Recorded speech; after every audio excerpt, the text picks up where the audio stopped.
Welcome back, my beautiful friends, to the Awaken podcast. And I am broadcasting from my very new sacred tent outside on my land. So if you hear roosters crowing, cows mooing, it is because we are literally in the middle of farmland right now in a tent overlooking the mountains. And it feels very appropriate because today is like kind of the most epic episode like ever. I'm geeking out right now. I have Richie Norton on the show. Richie, I'm so happy Oh, you're here. I'm so excited to be here. I'm not as good as you hanging out in a tent. You know what I mean? I'm just in a room in a house, but But it's in but Hawaii, so but it it's is in okay. Hawaii, and I get the ocean, and we got everything. Everything's good. I have a little tiny dog, and I went out on the beach today, and we saw all of his dog friends that we usually see, usually individually, but they were all grouped together. And I was like, I don't know what's gonna happen. And he really wanted to see him, and they saw him, so I let him go, and they all came around him, surrounded him, and I was like, this is like the best day of my life. Like, he's living his best life right now. Oh my gosh. They had a surprise party for him It at the was beach. seriously this big old party. So today's a good day. It's a good It day. is. It's such a good day. And I just am so grateful you're here. I want to let everyone who's listening or watching know who Richie Norton is for me. And then we'll let you guys, you can share to everyone who you are in the world. But Richie has been an extraordinary piece to my life. He and Ben Hardy, he's been on the show before. They had this writing course 2017, end of 2017. I was following his wife, Natalie. She's this awesome photographer. I was a huge fan because back in the day, I used to be a photographer. And I was watching her stories and she said, if you're writing, you need to follow my husband. And I was in the middle of writing my first book and I hopped over and there was this beautiful webinar between Ben and Richie. And in that moment, like everything in my life changed. I joined Ben's programs and I started to follow Richie. And then a few years later, I joined a mastermind with Richie. And Richie taught me so much about how to live the life I want to live and create financial freedom in my business. When I started working with Richie, I was pulling 12-hour days, 12-hour days of work, running, a household of 5 kids, feeling extremely depleted. And also my income wasn't matching my work hours. It was like really, like I was really struggling in business. And Richie taught me something that I guess maybe we'll dive into this later, but I'm just going to say that what Richie taught me allowed me to sign up my first $15,000 client.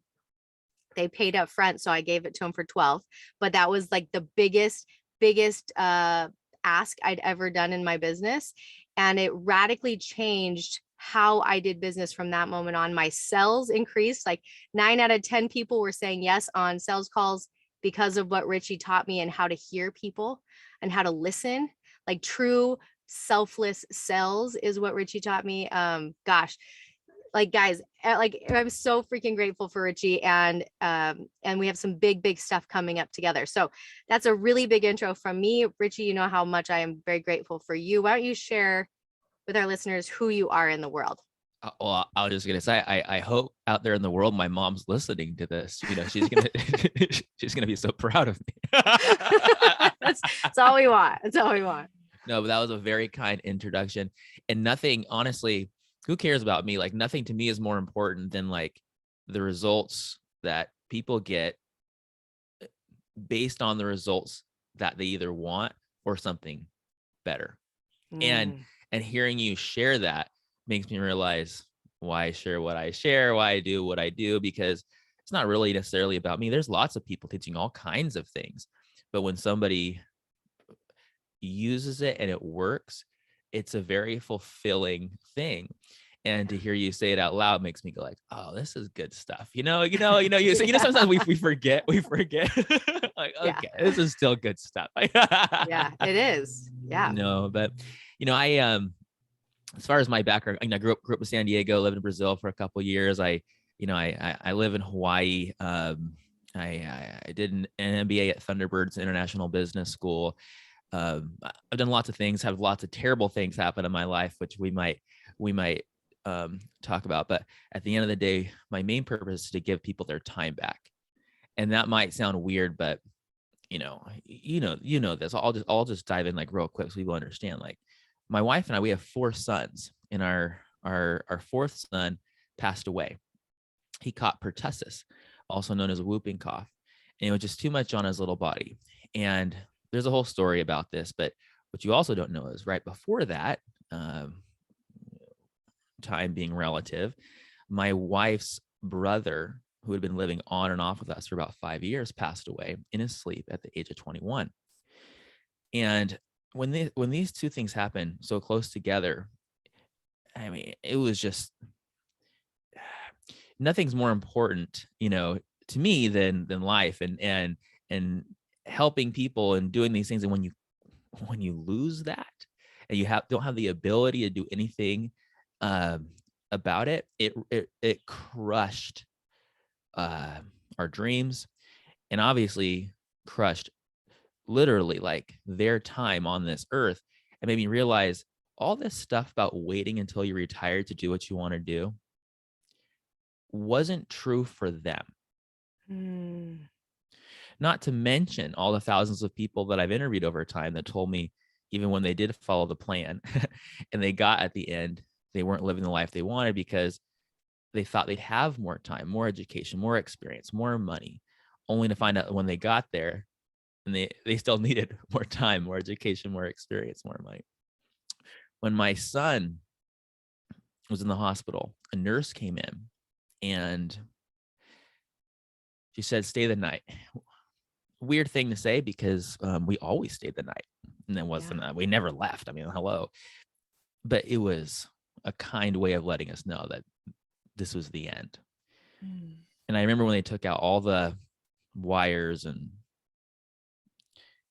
I don't know, whatever else was on his body and all the tubes, and he'd just been puffed up with like all the medicines they were pumping into him. He just didn't look like himself. And I remember holding him, and I handed him to my wife as quickly as I could. And she rocked him, and I had my hand on his heart, and we sang him lullabies, and we just waited for those last beats.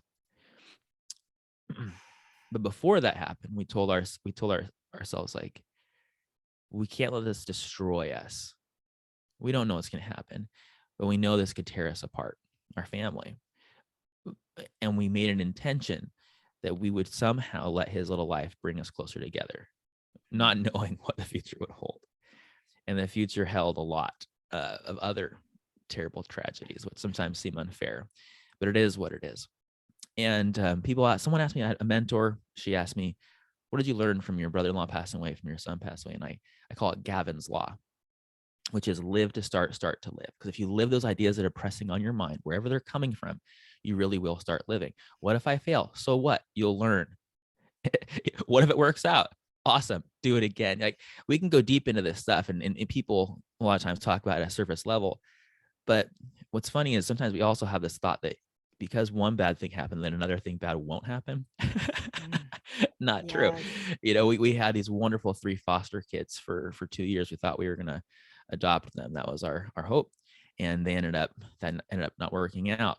A little bit after that, I'm going to pause there. That in some ways hurts more than than someone passed away, because they're still out there and we don't know if they're okay. This is hard on us. My wife had a stroke, a mini stroke, lost her memory for a time. She's okay now, but I saw firsthand what our health, how important it is, and she's okay now. I had a son get hit by a car crossing the street. He should have died. He was in the hospital for quite some time. I can go on and on and on. But when you tell your story you're asking who I am, and most people will start telling you all their business success. I'm telling you all the terrible things that happened to me, because it makes up who I am, why I do what I do, more than my successes. And I approach life from the point of view of how precious it is. So at the end of the day, I know this chat's going to go in a lot of different directions, but I think it's important people understand, like, life's hard. It's a tunnel, not a cave. And that's what people going through grief are always worried about. And you know what? You don't know your future, but you might as well plan for a good one. And you might as well step into that person that you want to be and make it happen sooner than later. Because if you don't, you're just left to all the things that might happen. You're going to change anyways. You might as well do your best to change within the chaos, the best you can. And there are ways to do that. So my heart just, I really just honor what you guys have walked, and my heart hurts. And I really admire that you guys have taken the hard and you alchemized it into something else. You took the That's a good pain and word. you turned it into completely different substance. And I just honor you. Thank you for sharing that. Thank you for being who you are in the world. We're all just making it up as we go along, aren't we? We are. Yeah. I mean, Yeah. and I think that that's a pretty strong statement to say, but I feel it's so true, is that just because one bad thing happened doesn't mean you're not going to have any more. That was like, that's one of my biggest struggles, was like, I already went through abuse as a kid, then the rest of my life should be super easy. And it's like that's a really hard belief to hold on to, because it's not true. And instead it's like, how do you turn the hard into something like gold afterwards? Mm. That's really true. I remember thinking, how could this happen to me? You know what I mean? Does whatever one might believe out there, but I was just like, does God hate me? And then I'm like, hold on, let's think about this. Let's think about this logically just for a second instead of emotionally.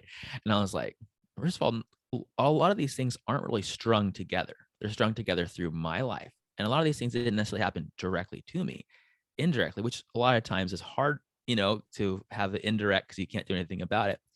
But then I had this thought. I was just like, you can either blame daddy in the sky for everything that happens in your life now moving forward, or you can love God unconditionally. Mm. And when I realized I could love God unconditionally, which is a powerful statement, I don't know why we don't talk about it. But when you love God unconditionally, whether you get what you want or you don't get what you want, once you move past that, you actually bring the power back into your hands and you do something about your life. Yeah. You know, Mm. this is an important message, regardless of your belief. As soon as you stop blaming the ether, Yeah. you can be like, you know what? I can keep my love and my faith and my belief and my hope. I can keep that. Stop blaming, and like every time something bad happens, all of a sudden you don't agree with the universe anymore. Yeah. That's a hard way to live, man, because every day something's changing. When you go like, you know what? The highest and best good out there for me is there, and that is what is the intent. All this stuff that's happening right here, I'm gonna push through. And Mhm. that doesn't mean it's you can't just lay in bed and be sad. That's cool. Done that a lot. Do that a lot. Just don't feel guilty for doing it, and don't feel guilty for feeling good when bad things are happening. Like there's a lot to life, but if you want something, you can work towards making it happen. And whether you get it or not shouldn't dictate whether you couldn't also figure that or something else in the future, you know, out something different, better later. Mhm. Circumstances change, preparations change. Sure, the past is a predictor of certain things, but in reality, it's a different world just from 5 years ago. So Yeah. every day is a new opportunity and a new thing. And so holding on to that hope, but then working with your hands. Strategy is in the head, tactics are in the hands. When you put those two Mhm. together, then you can actually work with your heart and get out of your head. And whatever you're doing with your hands makes sense according to the goal, not circumstance. Mm. I love that. I feel like there's that saying that's like, hard things happen for you, not to you, right? Like I feel like Ben talks about that a lot. Like these hard things happen for us, not to us. And that's what I've watched you do, is over these years, how you've taken the hard, that it's worked for you. And one of the things that I love so much that you teach is about how people can transform the way they deal with their time. Your whole motto, and this is what changed my life with you, Richie, is when you asked me, I remember you asked me in a mastermind call, um, what are you working so hard for? I'm like, because I want to bring in this income for my family, and I want to do good in the world, and I want to spend more time with my kids. And I remember you asking me, how old are your kids? And I remember saying their ages, and you were like, so you've got like a few years left before some of them leave. And it was like a dagger to my heart. Like, oh my gosh, I'm running so fast to get somewhere that they're going to be gone by the time I maybe get there. And that's when I like changed everything. It was like, I'm done with work at 3 p.m. The end. Like, I go to skate parks with my kids after school. I go to the river. Like, work ends for me at 3. And as soon as I made that declaration, business changed for me. The success happened a lot easier. Things were better in my house. Um, I and love I that. think that's what you Wow. teach. Wow. That's super powerful. I think even for someone who doesn't, if you just look at everything objectively, and even just for a moment, those, I won't talk to anyone, but that they don't necessarily agree there's anything else happening than what's happening. Fine. Mhm.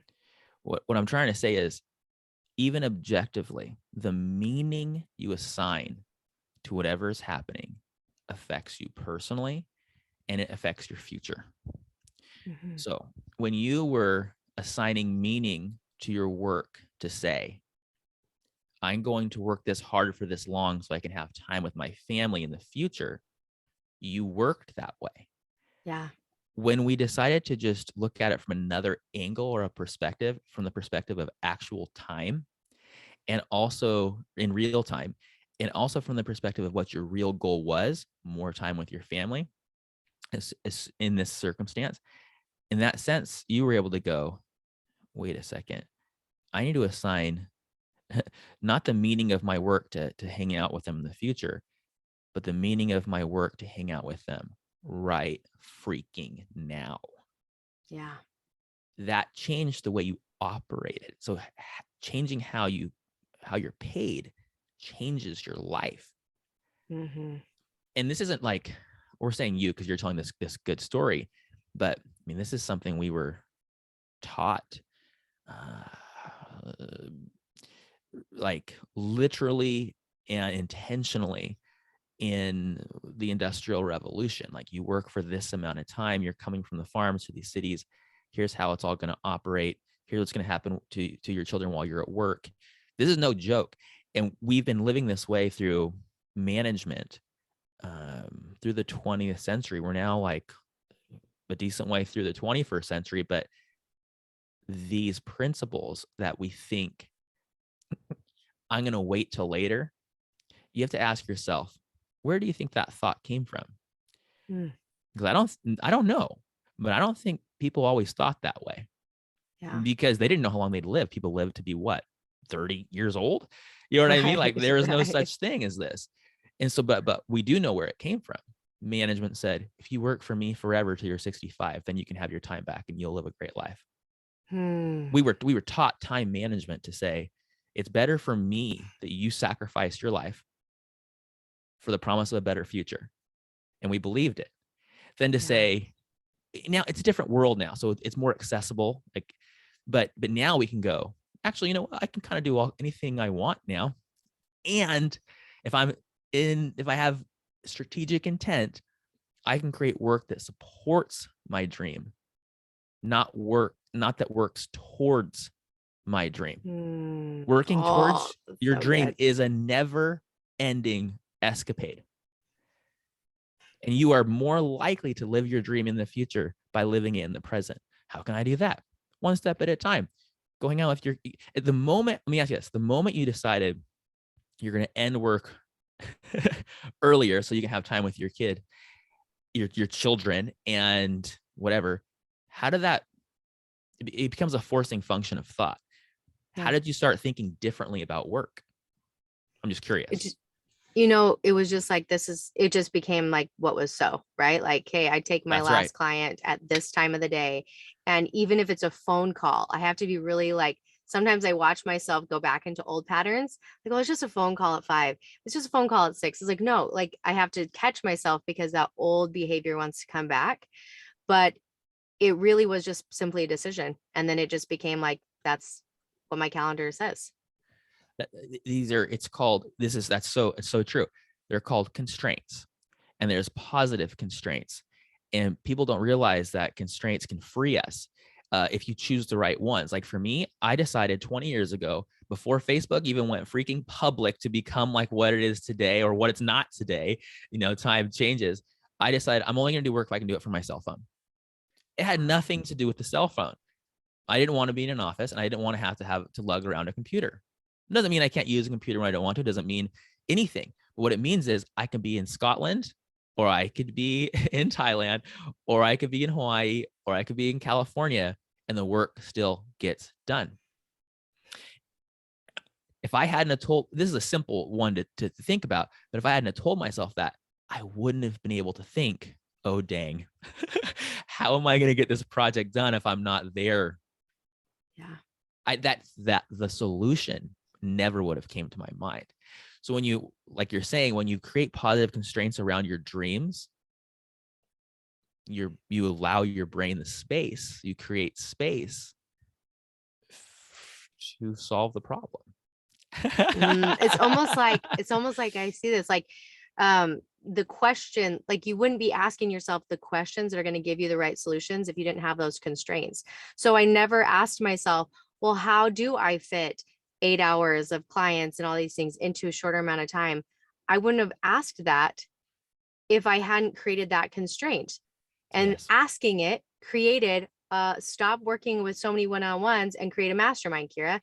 That's why my mastermind was really born, was like from that space, I had to ask a new question. So I got a different solution.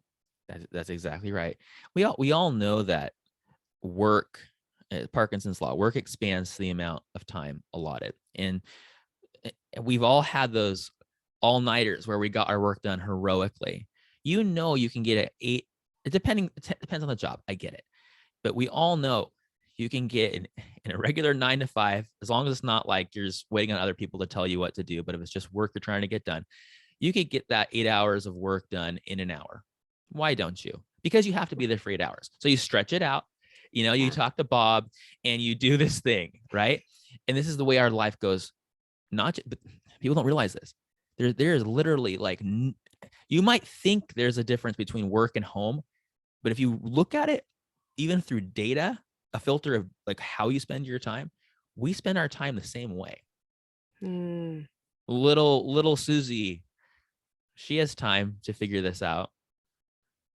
See what I'm saying? Like as soon as you start thinking differently around your goals, put it this way: an architect doesn't build buildings. An architect draws them. But a building is not possible without the architect. A general contractor does not swing a hammer unless the general contractor wants to swing a hammer. The general contractor subs it out. Entrepreneurs, if they want to, it makes me so sad when entrepreneurs say, I'm working so hard, I have no time, I'm grinding. Entrepreneurship is so much harder than a regular job. It makes me sad because I'm like, because you chose to do that. You're designing your own world as an entrepreneur. So you took time management principles from corporations, put them into your business, and you wonder why you have no time. What are you doing? If you wanted more time, you would have designed the business around time, not around making money to have time later. So for example, I had a guy tell me he's an executive, he's making $250,000 a year. He's like, yeah, I need more time with my family and whatever. And I'm like, that's cool. And he goes, he's a great guy. It all could have worked out. But I started asking more questions, and he's going to do whatever he's going to do. But he's like, I'm going to start a gym. Okay, cool. How's this going to work? He says, well, it'll take 5 years to be profitable. I'm going to need 2 of them. And I'm like, great. Who's going to open and close it? Because you told me you wanted to live for 2 months out of the year in Italy. Who's going to open and close this thing? And he's like, I will. He called himself a micromanager. And I go, cool. And similar to what you said, how old are your kids? Oh, one's 13, one's 15. Oh, okay. So you're telling me that in 5 years, when your kids are 18 and 20 and out of the house, you're going to finally have time for them, huh? Oh, That's not to say you couldn't still have a gym. There's the 24-hour access card, whatever thing could have been done online. It could have been, it could have hired someone to run it for him. It's not about the thing. It's about how you operate the thing of whether you have time or not for your dreams. Oh, it's so good. It's so good. And what's so exciting is that Richie just wrote a book about time. And I am like telling everyone who's listening, watching, you're going to want this book in your life, because when you understand how to look at time differently, you live a different life. It has nothing to do with money. It has nothing to do with any of these other pieces that we all think is going to make us happier. Time is like the baseline. So I'm also feeling really special because Richie has not shared the title of his book yet, and he's sharing it today. This is true. This on is the true. show. This So is Richie, true. I'm going to let you share the title of your new book. Well, I'll just say it. This book's called Anti-Time Management. And it's an important title because everything that we've looked at in the past, bringing it to the future, and I'm thinking for the next 100 years, revolves around an era where we're living in what I'm calling, you've heard of like post-industrial revolution. We're now entering a world of post-management. And anti-time management doesn't mean like we hate time management. It means we're going to create the thing that we want to now instead of using a stick and carrot method. That's so good. And I have a methodology that I call time tipping, the power of time tipping. It's a secret power, a secret superpower. Even though there's no real secrets out there, the secret is in application. But at the end of the day, yes, we know very clearly that work-life balance is a myth. Nobody has balance. Every successful person I've talked to, that others have talked to, if you talk to anyone and you ask them about balance, they will get a sad look on their face and a little smirk because they know they got to where they are without balance. And usually it's at the expense of their family. And for entrepreneurs that try to create things for their family at the expense of them, that just doesn't make sense anymore, man. It just doesn't make sense anymore. Let's get beyond that. So the idea of anti-time management is getting beyond goals, beyond habits, beyond strengths to where we really want to live, which Aristotle called final cause, the goal of the goal, the reason for what we're doing, the atmosphere we're creating. This is essential. And I can share more of how to do that and why. But at the end of the day, when you think of balance in physics, as far as I understand, something that's balanced is motionless. That is the definition. Yeah. And if you want a life that doesn't move either way, you're going to be surprised that that doesn't happen. And so the goal is to intentionally misbalance your life in the direction you want it to go. That's so good. I love that. And to do that, I love castles and I love, seeing these things all over the world. But the idea is to build the castle and live in the castle and then build economic and strategic moats around it to support and protect you and your family and the things you love to do and the work you love to do. Because most people spend their time in the moat, that's their work, and they never reach the castle. All they had to do was start with the castle, and they would have lived an entirely different life. How can two people who have the same income, doing the same job, lead completely different lives? And I don't just mean like what they want or where they're from and what they're doing. I mean with their available time. There are two people. One has all the time in the world for the things they want to do, and the other one does not. Why? Purpose, priorities, payments, principles, practices, and I call it prolifics, all the P's. Yeah. If you operate your life around the actual purpose of the project, people, I'm a student of the Coveys, and they talk about beginning with the end in mind. Everyone knows that, but people forget that it was begin with the end in mind, not begin with the end in mind, not means in mind. There's a lot of ways to climb a mountain.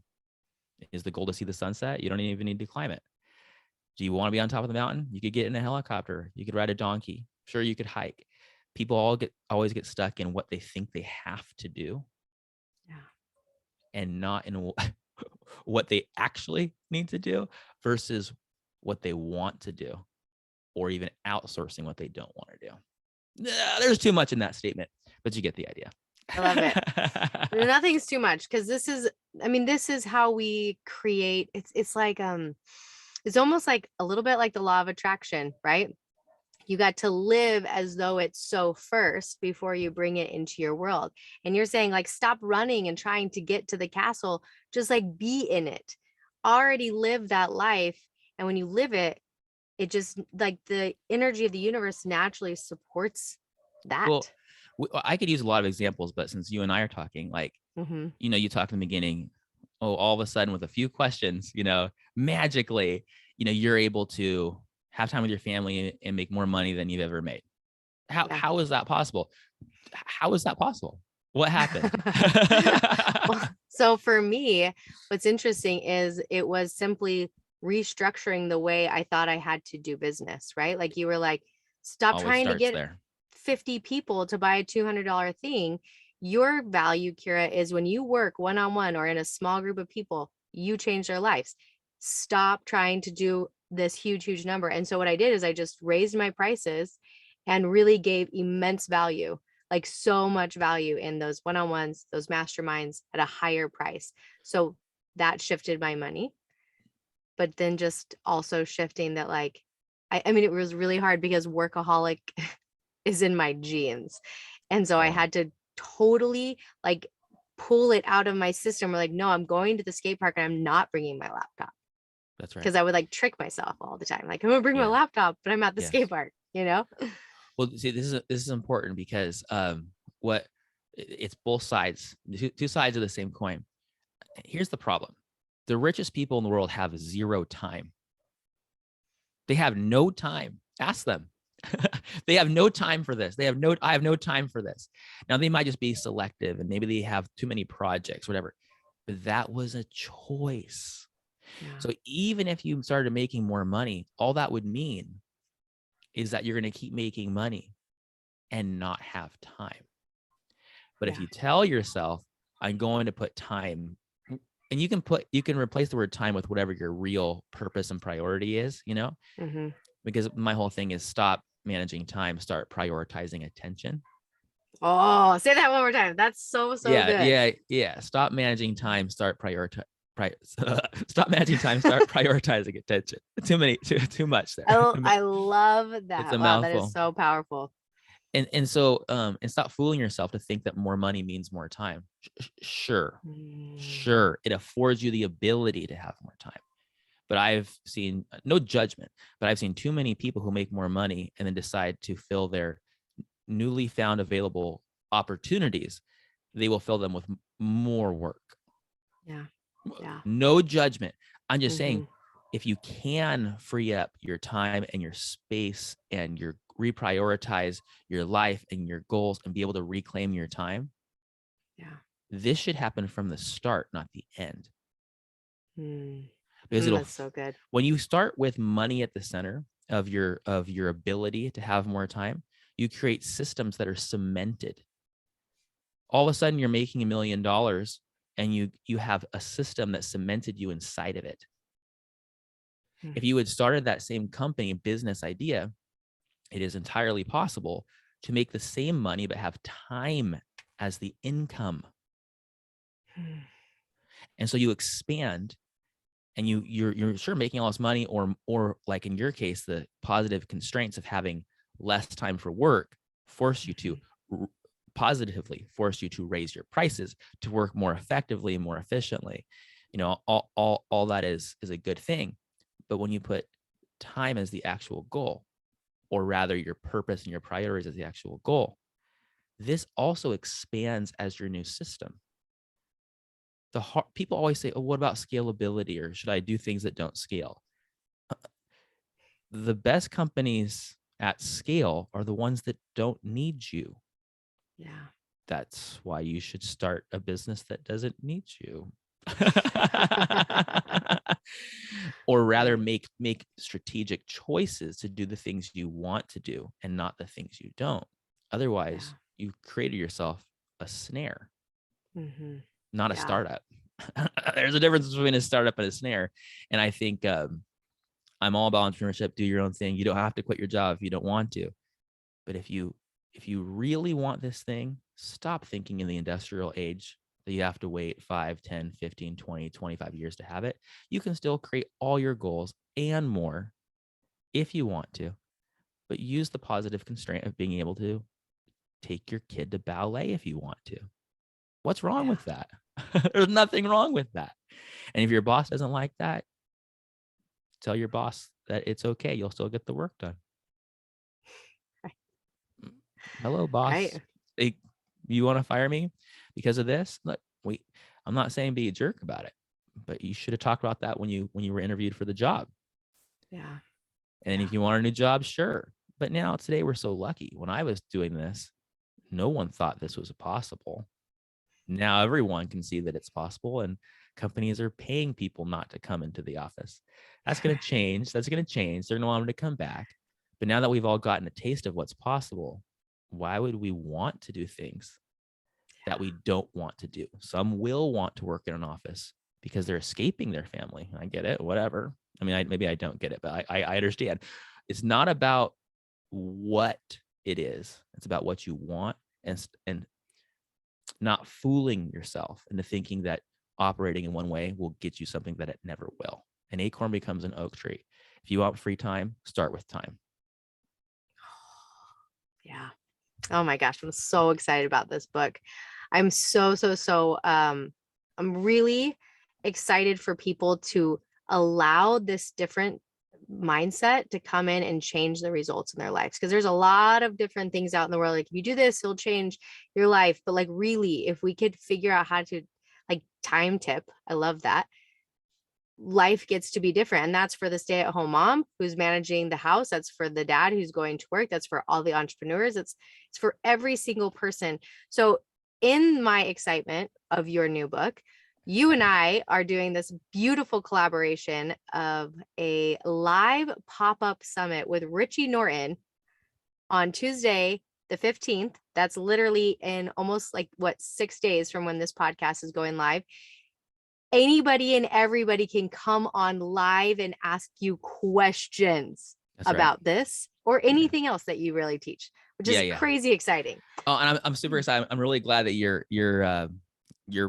doing this and helping me so much to spread the message. I seriously am so grateful. I just think everyone should know that time tipping is a learnable skill. The same way you can learn to ride a bike, the same way you can learn to read, learning how to tip time is a learnable skill. It's hard to think because we've learned how to manage our time in one way. That's why we do the things we do. But we live in a new world under new circumstance. It's changed a lot. And these are principles that have worked for generations.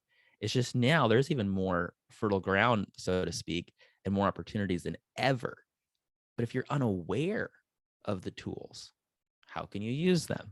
So I'd like to help you become aware of the tools so you can apply them to your purposes and dreams. Oh, I love that. You know what, the image I just saw when you were speaking was like, if you had a house that was really rickety and then like a storm came and broke it down, you would never rebuild it in the exact same rickety way. You would never take old pieces of wood and rusty screws and rebuild a rusty house. And it's like, this is the gift of what has happened in the last 2 years. Is that Every system has broken. Let's use it to rebuild brand new ways and not take the old rusty pieces that fell apart and rebuild the old Absolutely. ways. Absolutely. You can totally rebuild in a new way. It's never too late. You Yeah. know, I really believe your best days are ahead of you. Yeah. It's not about age or skill or money. It's about deciding what you want and working in a way that is strategic that can make it happen. Your castle, and then creating economic moats around it to protect you so that imagine if your work supported your dream as opposed to you waiting to have your work eventually be done so that you can live one.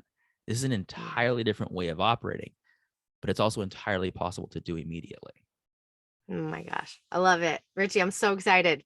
So I'm going to give a little pitch here, is that everyone who's listening, everyone who's watching, however you're listening to this message, is I want you to come to our live pop-up summit, because it's very rare to be coached like one-on-one with Richie, like to ask questions and have him answer. And you're going to get this in our live pop-up, like a magic summit. We don't even have a real name for it, because that's just kind of how I roll. I like Pretty sure that. that's how you roll. I like the Magic Summit. I like that. A magic time tipping summit. That's what this is. And you'll get to come. And if you have questions that you are like, you've listened and they're burning in your heart, send me a message on Instagram, Kira Polson, literally like, hey, here's the question I have. I'll give it to Richie. He'll be able to answer it in the way, he'll have time to think about it. And even if you don't send it, come and ask live, because it's going to be so powerful. This is true. I love it. I'm super excited about it. Just remember, like, life is crazy. Regardless of how hard things are for you right now, or whatever is happening, all of that is real. We're not saying discard that or even move on necessarily from that. We're talking about learning from it, moving forward. But even in the midst of the chaos, how can you improve your life, your business, instead of waiting for that real dream to happen later? How can you make the dream, begin it now, and then build around it to support it? This is it's just not talked about. It's not talked about enough, and there's not enough people that are aware that it's possible. But these principles work, and they've worked for a lot of people, and it'll work for you too. You just got to apply it. 100%. Oh, they've worked for me, and I feel like I just got like a taste of it. Like I can't wait to dive in and really read the whole book, because there's so much more for me to learn. I'm so grateful. I'm so grateful you wrote this book. You're so nice to me. No, I am. Thank you. There's one thing about me, is that like I don't know how. I'm not a good liar. I just really suck at it.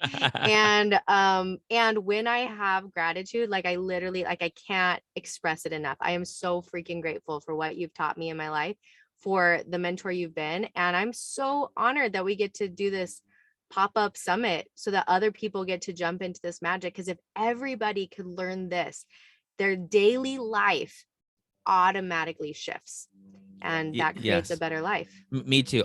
I'm so excited for this. Sure, people can learn things that I share, but I learned so much from what other people are sharing. When we're able to talk about it in terms of your life, oh, it's like, when you read a book for the second time and it seems like a different book, that's because your life's changing. You're applying it differently. This is a new world. Like the things we're going to talk about may be new to you, and some of them might be like, oh, that's pretty obvious, but is it? It's if you weren't, if it were, why weren't you doing it already? Like, so at the end of the day, the methodology, the system, the possibility of creating a new way of living that isn't necessarily some weird transaction, but an actual transformation. It's good stuff. It is. It's so good. So with that, Richie, I just want to thank you for coming on. I'm so excited. We'll have the link in my bio. We'll put it in our show notes. You guys can jump in, register to come. This is a free summit. This is just come, enjoy, learn, participate. And it's going to be pretty magical. Thank you so much.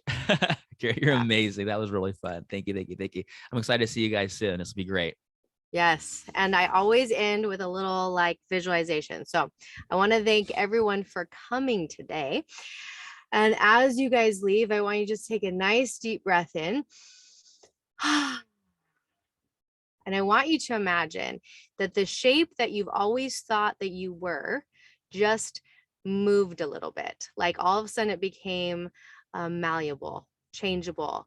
And I want you to just kind of breathe in and let the belief change that time is not movable, that time is always fleeting, that there is instead a way for you to transform it so that you live a deeper and richer life. So that is my send off today. And until then, my friends, I will see you next week on the Awaken podcast.